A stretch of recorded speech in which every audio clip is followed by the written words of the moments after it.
Hello बच्चों, आपका a teacher उड़ान में स्वागत है। और मैं आपके लेके आया हूँ प्रश्न क्रमांक 8, है ना।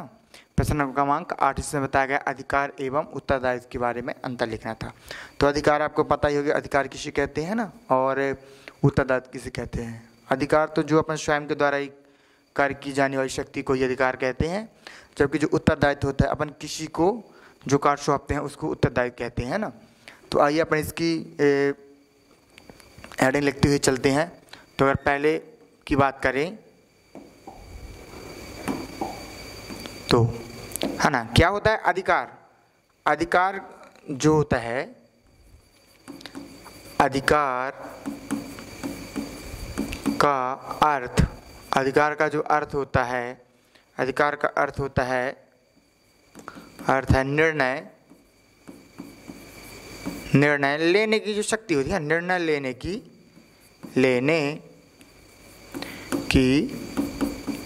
शक्ति, जो निर्णय लेने की शक्ति होती है उसे अधिकार कहते हैं, जैसे मैंने कि पहले ही बताया है ना।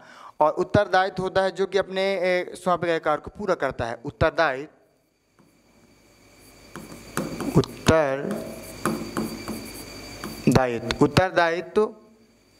का अर्थ, उत्तरदायित्व का अर्थ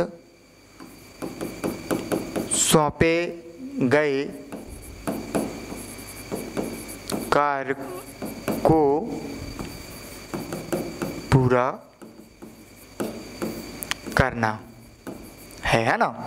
अगर दूसरे परिभाषा की बात करें तो जो अधिकार की जो शक्ति होती है, दूसरा अधिकार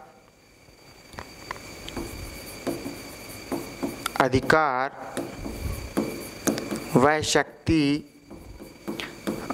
शक्ति होती है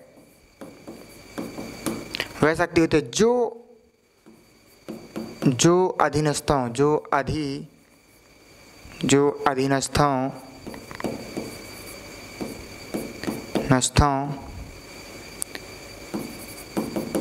के व्यवहार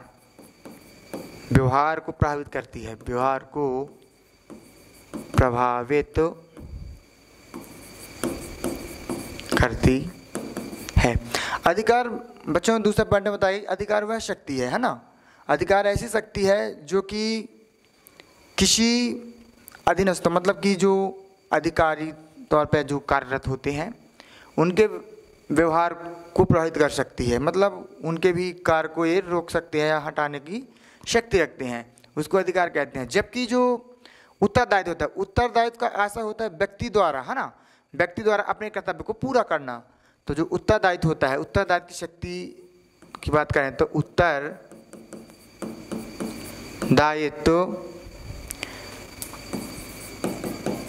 अपने कर्तव्य को पूरा करने से है,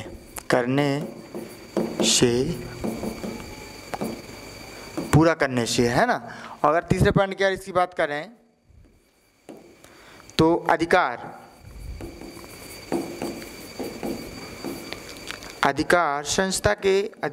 संस्था में औपचारिक, है ना, औपचारिक संस्था में औपचारिक पद के कारण उत्पन्न होता है। प्यारे बच्चों, अधिकार जो होता है वह संस्था के, है ना, जो संस्था होती है, संस्था के औपचारिक पद, मतलब जो कि लीगल प्रोसेस होती है उस पद के कारण उत्पन्न होती है, जो अधिकार होता है। जबकि अगर दायित्व की बात करें तो दायित्व तो एक उच्च अधिकार पद होता है, मतलब कि किसी व्यक्ति को कार्य करने की शक्ति देना, है ना। तो आइए इसको लिखते हैं कि उत्तरदायित्व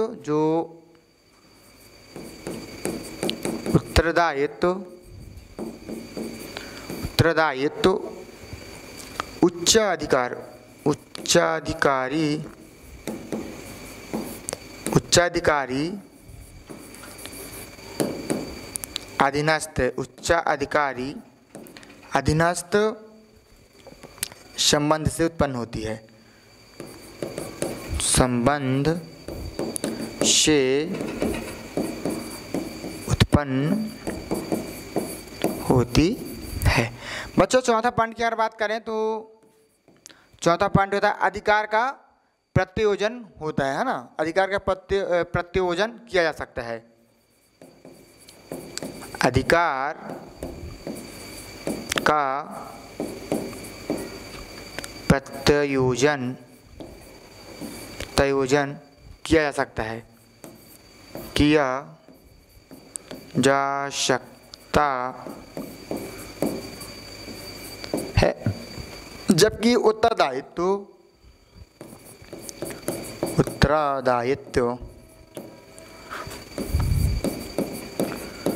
दूसरे को सौंपे जा सकते हैं। प्यारे बच्चों, जैसे अधिकार का मैंने बताया कि अधिकार क्या होता है, निर्णय लेने की शक्ति, वह अधिकार है ना। उत्तरदायित्व सौंपे गए कार्य को पूरा करना। भाई जैसे कि मैंने किसी प्रकार से किसी कंपनी को अपन संचालन करते हैं ना, मैंने किसी कंपनी को बनाया है तो मेरा क्या है वो अधिकार है ना। अगर मैं किसी व्यक्ति को कार्य करने की जो शक्ति प्रदान करता हूँ तो उसको कहेंगे उत्तरदायित्व है ना। अधिकार वह शक्ति होती है जो अधीनस्थों के व्यवहार को प्रभावित कर सकती है। जो अधिकार है किसी कर्मचारी के कार्य को प्रभावित कर सकता है, जबकि जो उत्तरदायित्व होता है वह अपना ही कर्तव्य पूरा करेगा, बाकी और कंपनी में क्या चल रहा है उससे इसका कोई मतलब नहीं रहता है।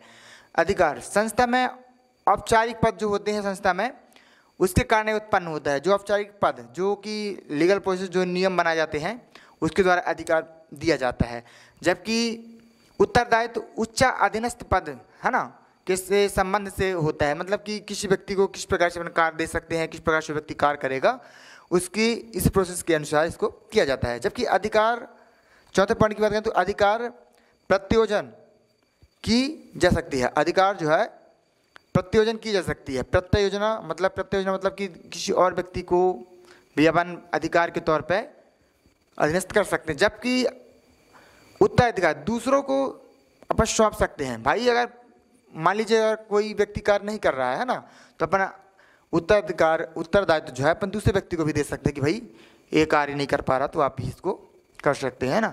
आई होप बच्चों आपके समझ में आया होगा। धन्यवाद। इसको नोट कर लीजिएगा।